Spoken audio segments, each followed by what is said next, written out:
नमस्कार. हा प्रश्न बघा.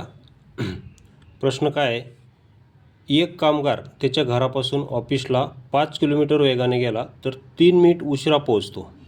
मात्र 6 किलोमीटर वेगाने गेला तर 7 मिनिट लवकर जातो. तर घर ते ऑफिस अंतर किती?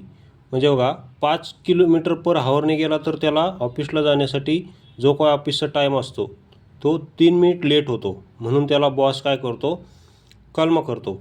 त्याच्यामुळे दुसऱ्या दिवशी तो काय करतो, त्याचा 1 किलोमीटरनं स्पीड वाढवतो, 6 किलोमीटर पर हॉवरने जातो. तर दुसऱ्या दिवशी तो ऑफिस ओपन व्हायच्या अगोदर 7 मिनिट लवकर ऑफिसला पोहोचतो. तर घर ते ऑफिस अंतर किती असं विचारलेलं आहे. तर याचं आन्सर कसं काढायचं पहा. तर याचं आन्सर असं काढायचं की पहिला वेग गुणिले दुसरा वेग भागिले वेगातील फरक गुणिले वेळेतील फरक भागिले 60. तर मग आता एक पहिला वेग काय आहे, 5 किलोमीटर. पहिला वेग आहे 5 किलोमीटर गुणिले दुसरा वेग काय आहे 6 किलोमीटर. आणि ह्या दोन्हीमध्ये म्हणजे वेगातील फरक किती आला, तर एक हा फरक आला. ओके. गुणिले वेळेतील फरक. आता इथं 3 मिनिट उशीर आणि 7 मिनिट लवकर. तर वेळेतील फरक म्हणल्यावर तुम्हाला वाटेल की 7तून 3 गेले 4. तर ते चुकीचं आहे. वेळेतील फरक किती, 10 मिनिटाचा येतो. इथे किती, 10 मिनिट भागिले 60. 60 का घेतलं, कारण 60 मिनिटापैकी 10 मिनिट असतात. कारण मिनिटामध्ये घंट्यामध्ये 60 मिनिट असतात.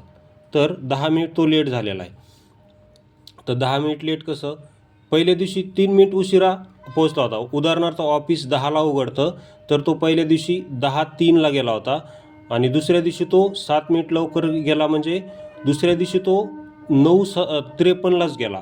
मग 9:53 आणि 10:03मध्ये किती मिनिटाचा फरक आहे, तर 10 मिनिटाचा फरक आहे. तर याला सॉल्व करायचं. बस आता झालं सॉल्व करायचं. मग हे 6 एक 6 आणि 6 10 60. त्यानंतर हे 10 कटले, हे 10 कटले, आपल्याकडे राहिले फक्त 5. म्हणून घर ते ऑफिस अंतर किती आहे, 5 किलोमीटर. तर अशा प्रकारे एवढं अवघड जरी वाटत असला तरी एवढं सोपं याचं कॅल्क्युलेशन करून आन्सर आणता येतं. व्हिडिओ जर आवडला असेल तर चॅनलला सबस्क्राईब करायला विसरू नका. व्हिडिओ पाहिल्याबद्दल धन्यवाद.